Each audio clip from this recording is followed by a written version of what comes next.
निधिवन के अनोखे वृक्षों का रहस्य। शरद पूर्णिमा पर दर्शन बेहद लाभकारी। आपको आज तक नहीं पता होगा इस अनोखे रहस्य के बारे में।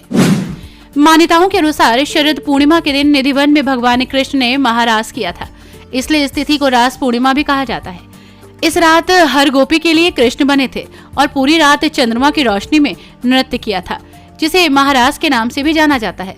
शरद पूर्णिमा के दिन निधिवन के दर्शन करना बहुत ही शुभ माना जाता है। ऐसा करने से भगवान कृष्ण की कृपा प्राप्त होती है और जीवन में शुभ मंगल बना रहता है।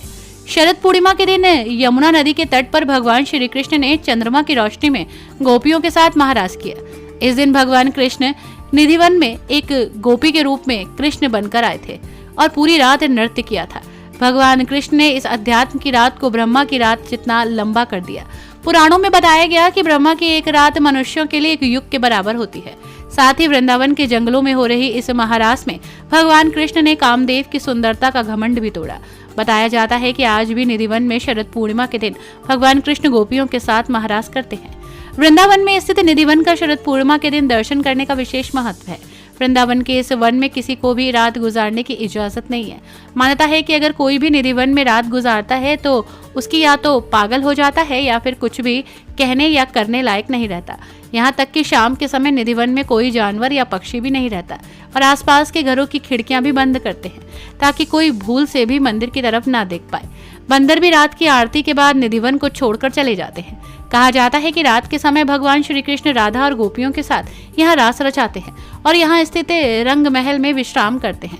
इसलिए रास जब होता है तब उनको देखने की मनाही है। निधिवन के मंदिर में शाम की आरती के बाद किसी को भी निधिवन में जाने की इजाजत नहीं होती। शाम के समय रंग महल में भगवान के लिए चांदी के गिलास में पानी, खाने की चीजें, पान रख देते हैं और भगवान के लिए बिस्तर भी तैयार किया जाता है। साथ ही दांतों को साफ करने के लिए नीम के दातून, लड्डू, साड़ी, चुंदिया भी रखी जाती, चूड़ियां भी रखी जाती हैं। सुबह जब रंग महल का ताला खुलता है तो सारा सामान इधर उधर बिखरा रहता है। साथ ही चादर सिकुड़ी मिलती है, जैसे किसी ने रात में इसका इस्तेमाल किया हो।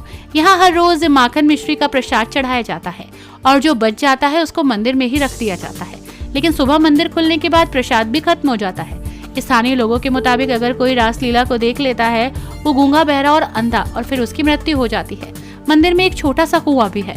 इस कुएं से जुड़ी एक कथा भी है। कथा के अनुसार रासलीला करते समय राधा रानी की मित्र ललिता को प्यास लग गई थी। ललिता की प्यास बुझाने के लिए भगवान कृष्ण ने यहाँ अपनी बांसुरी से एक कुआं बनाया था, इसलिए इस कुएं को ललिता कुंड कहा जाता है। निधिवन में करीब 2.5 एकड़ में पेड़ है और इन पेड़ों की लंबाई भी काफी कम है। ये पेड़ एक दूसरे से जुड़े हुए हैं। साथ ही यहाँ तुलसी के पेड़ भी हैं। ये सामान्य तुलसी के पौधे नहीं है, यहाँ तुलसी जोड़ियों में उगती है। तुलसी के इन पेड़ों की शाखाएं जमीन की ओर आती हैं। मान्यता है कि निधिवन में श्री कृष्ण जब रास रचाते थे तब यही पेड़ गोपियां बन जाती थी और दिव्य नृत्य करते थे। जैसे ही सुबह होती है फिर वो पेड़ बन जाते हैं। ब्यूरो रिपोर्ट, पंडित जी का पत्र।